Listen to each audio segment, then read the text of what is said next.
Hello, and welcome to Bonus, and the further exploration of clashing colour combinations.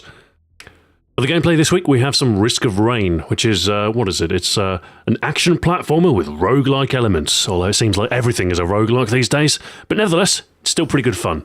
It's also got a pretty rocking soundtrack. Anyway, let's get on with the questions, shall we?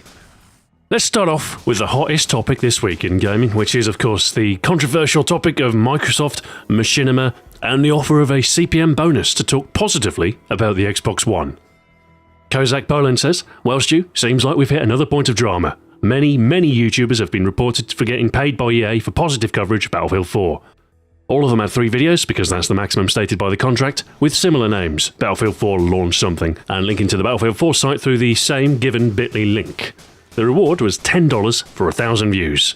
I have to say I do respect you for not joining this scheme, but what do you think of people that market products without even saying to other people that they're watching a commercial?" So this sort of practice is actually relatively commonplace amongst YouTubers, and it's popular because it's bonus money and people see it as money for doing nothing, really. But it's something that's not often really talked about, and when the Machinima Microsoft deal came to light, I think it was a surprise to some people. The core issue was the fact that there was a stipulation that said you can't talk about the Xbox One in a negative way, which I suppose in some people's eyes makes people who take advantage of this offer look like paid shills.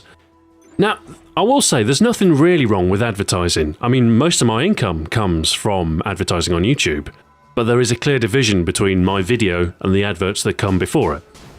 So offers like this, bonus CPMs, they can be good, but I do think there needs to be disclosure, and it needs to be, relatively explicit, not buried in the comments somewhere. This whole field of marketing is still relatively new, and I do think some of the kinks need to be worked out. Unfortunately, a lot of people who do this YouTube thing, they are quite young, and if you wave a couple of dollars in front of their face, then they are going to take it, and, they can compromise their integrity in doing so. But, as with everything, there's a balance. As long as you do it responsibly, as long as you disclose that you are doing a promotion, then I guess it's okay. But marketing money always feels a little bit dirty. It always does. So don't do it too often, and don't sell yourself out too cheaply. Zoe Meru says, "Do you believe in aliens? Have you watched shows like Ancient Aliens that say aliens have visited Earth and helped us in our development? If so, what do you think about that?" I want to believe. Honestly, the idea of extraterrestrial life is intoxicating. It's romantic and fanciful, and it kind of appeals to the same part of the brain that likes science fiction. That being said, do I believe in aliens that visited Earth and helped us in our development? No. Lightbuster says, "Hey Stu, how often do you use Photoshop? And are you aware of a program called GIMP? If so, what do you think about it?" It's rare that I'll go a day without using Photoshop. I probably use it at least 5 days in every 7. It is, I suppose, the de facto tool for, pretty much all bitmap art. GIMP has always been in Photoshop's shadow a little bit. It's been around for ages, and it used to be terrible. It used to not even come close to Photoshop. But I understand, obviously, with, what is it now, nearly 20 years of development, it's probably approaching the point where it's not half bad. The only trouble is, of course, everybody's used to Photoshop. Everybody's workflow is geared around Photoshop. So, switching over to a new program, I think it's hard. I do think they'd have better luck with the marketing if they changed their name a bit. Although, I say that, the Wii worked for Nintendo. Shame about the Wii U. Sticker 704 says, "What's wrong with Michael McIntyre, apart from the skipping?" Well, there's the skipping, for one. Alright, look. I don't hate Michael McIntyre. His humour is just quite simplistic. He's an observational comic, so his style of humour is not laden with irony and deeper meaning. It's just, do you have a man drawer? I have a man drawer, and I put things into it. I've got coins that I never use and I'm never going to use into the man drawer. If the Greeks ever go back to the drachma, I'll be all right. I've got a man drawer." I'm not joking, this is an actual Michael McIntyre sketch. It's on YouTube, you can look it up. What's even funnier are the comments on that video. "This is my drawer, ah ha ha ha ha. I cried, this is so funny and true." Anyway, look. I shouldn't be mean. It's okay if you like Michael McIntyre. Everybody's tastes are different, and to be honest, he isn't that bad. he kind of almost grasps at things that are funny sometimes. It's easy to take a cheap shot at him because he does the skipping round stage thing and his humour is simplistic. But I couldn't do what he does, you know? Comedy is hard, so he might not be to my taste, but I can at least afford him some respect. Bilbo Swaggins says, "Do you even like COD Ghosts, Stu?" You know, Call of Duty is old, tired, and I'll be honest, somebody needs to take it out back and, with a tear in his eye, put a single bullet in its head. But you know, Ghosts, as an FPS, it still has those magic moments. You know, where you blindly rush into a room, you pull down the trigger, and then you look at the kill feed, and there's 3, 4 entries, and they're all belonging to you. Just those magic moments where things go your way, and you think to yourself, yes, that's a clip, that'll do. Ghost still has that. It's faded, but it's still got that magic. So I don't enjoy every single second I'm playing Ghosts, but, you know, it still has moments, and overall, yeah, I do enjoy it, I do. I'm not going to claim that it's, you know, the best game in the world. I'm not going to claim that it's like a pioneer. It's not. It's just Call of Duty. But it still has its moments. Give it another 10 years, the nostalgia will kick in, and we'll all be pining for COD again. Oh, remember the days in Modern Warfare 2? Remember the perfect balance and how everything was great about that game? Oh, those were the days. Speaking of nostalgia, James Flintham says, what was your favourite period of gaming? As in, which did you have the most fun in? The 80s with the Sega Master System and the Amiga, early 90s with the SNES and Mega Drive, late 90s with the PS1 and N64, the early 2000s with the PS2, GameCube and Xbox, etc. For me, nothing can beat Zelda on the SNES. Now, first up, right, it's Amiga, like the Spanish female friend, not Omega, alright? And while the Amiga was released in 1987, it was relevant until the mid-90s. As far as gaming for me, as far as my favourite period of time, it has to be the Commodore Amiga. I was growing up, I was discovering new things, I had plenty of spare time, and I spent a lot of that spare time playing with my Amiga, and it was brilliant. For me, some of the most memorable games from that era, Populous 2 was a favourite. A-Train was another one that I spent hours and hours on. Theme Park, I loved Theme Park. The original Civilization as well, that was sunk quite a few hours into that one. It's almost odd to think of a world without FPS games. The early 90s were a magical time, where games were original and everything was magical and there were no cheap cash-in Oh, well, hang on, yeah, I just remembered all the cheap cash-in platformers the 90s had. Yeah, in the early 90s, platformers were kind of at the same status that FPS games are at today. Which is kind of ironic if you consider how many indie platformers there are these days. Epic Tuber says, quoting me, it is possible that contractual changes in the future might make Retro Ahoy a viable path for me to follow again. Elaborate. Are you going to sign up with another major gaming company again, or planning/wanting to? And if so, it's not going to be Activision. Yikes. Right? Whoa there, whoa, conspiracy ahoy. No, when I say contractual changes, what I mean is, my CPM for Retro Ahoy is worse than Xbox Ahoy. So my current line of thinking is, well, if I want to do retro content, I should just make it for my main channel, because there's a larger audience on there, and I'll get paid better per view. So I'm in the process of developing a couple of ideas that are basically retro content, but will work on my main channel. What I'd like to do is eventually steer the Xbox Ahoy audience round to kind of a blend of content. It's not always easy to change direction or wrangle a large audience, but you know, we'll try some different things, we'll see what sticks, we'll see what doesn't, and then we'll steer from there. Why Are You Thinking says, will you be uploading anything else to Drinks Ahoy soon? Another channel to wrangle. Now, I definitely want Drinks Ahoy separate to Xbox Ahoy. Gaming and beverage potentially appeal to a very different set of people. I don't really have an aggressive plan for Drinks Ahoy, it's more of a hobby channel for me. I do have a couple of ideas. I'm not going to do anything major. I think the Lager documentary was a good way to inaugurate the channel, but it was a huge amount of work. Probably took me about a month from start to finish, including research, writing, filming, and all the rest of it. And it's not really often that I'll be able to afford to take a month off for essentially no pay. But that being said, I do have some smaller ideas, and in this forthcoming break between Call of Duty Ghosts and Titanfall, I might spend a couple of days and do a short production. I have an idea. Gasai asks, hey Stu, what are some of the benefits of having a successful YouTube channel? Well, for me, the core benefits are, well, the fact that I can play video games and make video game-related videos. That's a key, strong trait for me, because I like these things, and I like making videos. I like doing multimedia stuff. I also like the fact that I can work from home. I also like the fact that I don't have to work from 9 to 5, which means I don't have to set an alarm clock in the morning. I just wake up, start working, go to bed, wake up, ad infinitum. So it's nice to have a flexible work schedule. It's nice to be able to have like a sense of being able to determine what you're going to do with your channel and where you're going to take things. So I guess those are the perks. Although, of course, there are a whole slew of downsides. I'm not going to complain. I'm not going to go into them. But there is a certain comfort in a regular job. You know, one that actually has a regular salary and sick days and an actual holiday, time off. You don't get that with YouTube. But I'm not going to complain. I'm not going to complain. Legit LMS says, opinions on the COD Ghosts Onslaught DLC, and will you be doing a weapon guide for the new gun? I will say, I don't think it's likely that I'm going to buy this DLC. I don't think I'll be playing Ghosts long enough to justify the purchase. I suppose I could buy it to do a review of the DLC weapon, but you know what? I kind of don't want to. I'd rather just cap it at 30 episodes and say, you know what, I'm done. The DLC does look pretty nice. I mean, a remake of Scrapyard almost is enough to sell me on it, and the COD Napped advert was a little bit cringy in places, but it had merit, I think. So I guess if you're still playing Ghosts and you plan to play it over the next couple of months, then it probably is worth the purchase. But no, I think I'm out. I think I'm done after I finish the series.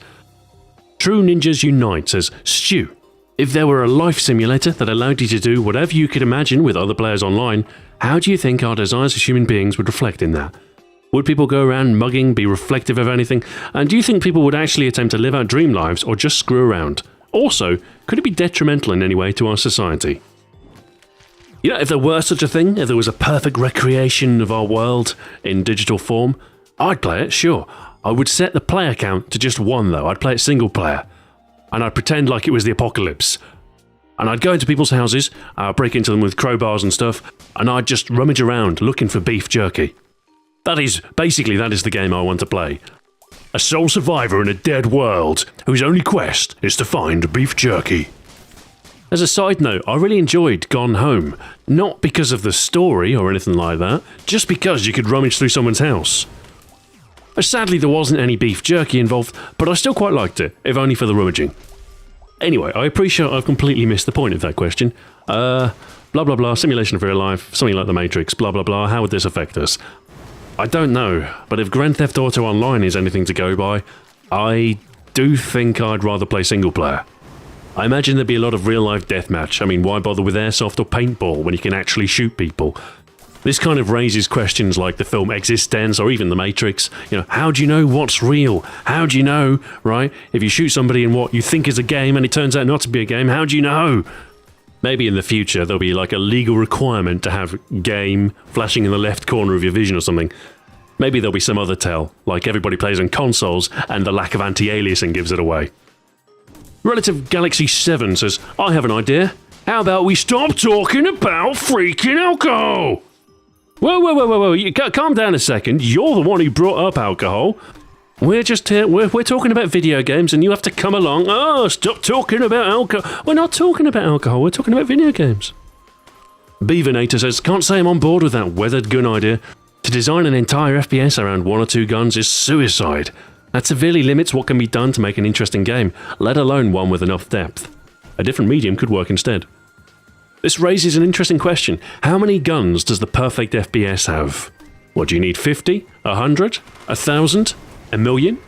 If quantity is the determining factor in how good an FPS is, does that mean Borderlands is the best FPS in the world? What about classic FPS games where you've maybe got, a handful of guns? Are they worse? Or are they just different? You see, I don't think number of guns really has any bearing on how enjoyable a game could be. And I think it could be really interesting to explore the concept of just having a single gun. I wouldn't want the gun to be unchanging. I'd like to see the gun evolve as you evolve as well. The gun should become, like I say, weathered, dinged up, modified and all the rest of it to sort of evolve with the story. I think it would work quite well in a survival horror game, or even a military FPS. I mean, soldiers, they do not walk around the battlefield and pick up guns they find and think, oh, this one's better than mine, I'll use this one. No, they are issued a rifle, and that is their rifle. That's the one they use. They don't get to pick and choose. I do think the one-gun idea has merit. I think you could do some interesting stuff with it. You could, for instance, you could tell the story of Simo Häyhä.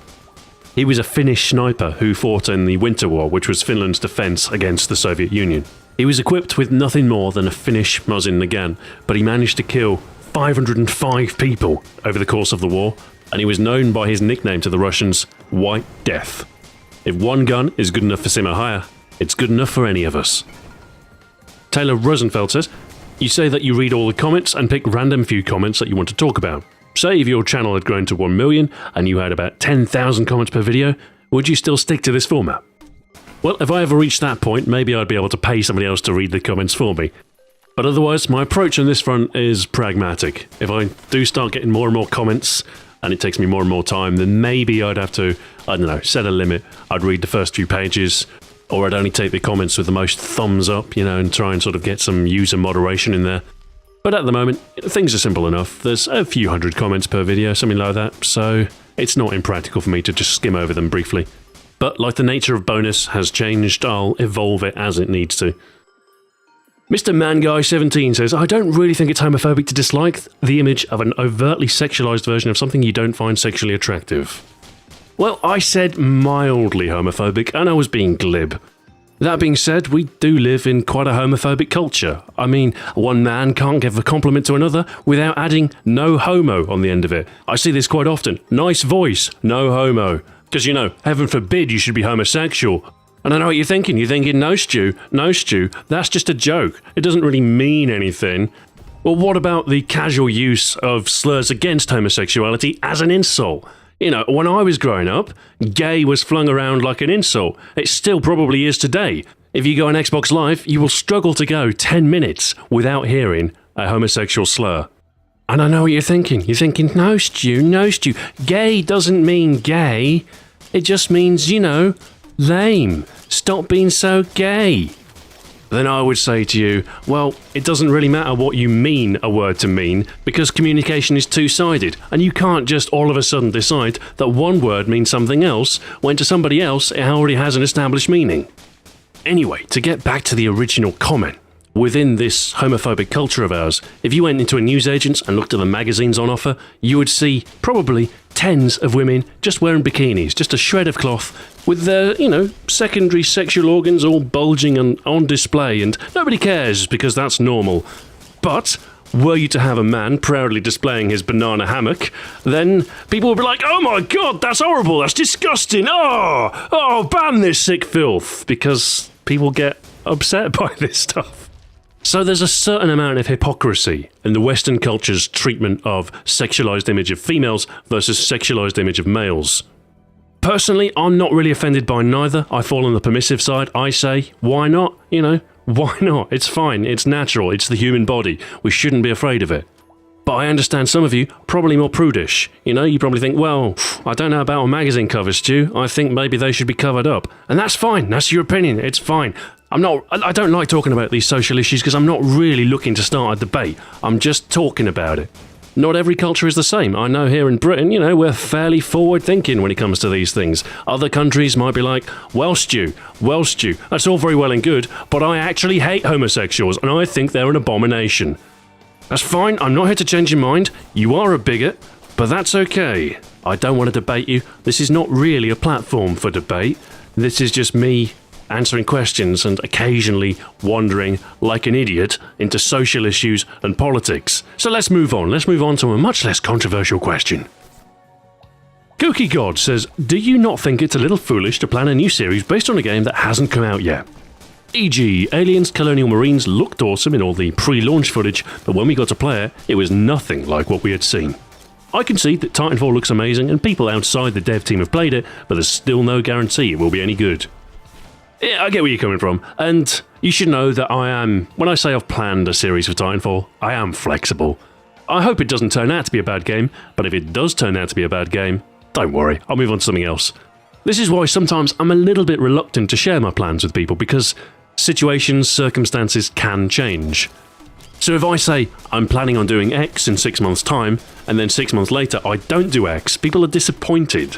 But you know, like I say, circumstances change, and I mean, I do adapt to it. That being said though, Titanfall does look pretty good, so you can probably expect at least a few videos for it. I'll keep on producing Titanfall videos as long as there's sufficient interest and as long as there's sufficient stuff to cover. Could be a week, could be a year. I promise nothing! Anyway, we've hit 20 minutes, so let's wrap this one up. Speaking of wrapping things up, the Ghost series comes to an end this weekend. Glorious 30 episodes complete! The next time you hear from me on the bonus, I'll be a free man, kind of. So over the next few weeks, I'm going to indulge a few one-off specials, a few odds, ends, etc. I'll probably make an update video for my main channel and kind of let everybody over there know what my plans are. At the end of this Ghost series, it's kind of a major step on the path to becoming a true variety channel, and so it's important that I get things right. Anyway, I shall enjoy wrapping up the series this weekend, and I shall see you next Wednesday for the next bonus. Until then, farewell.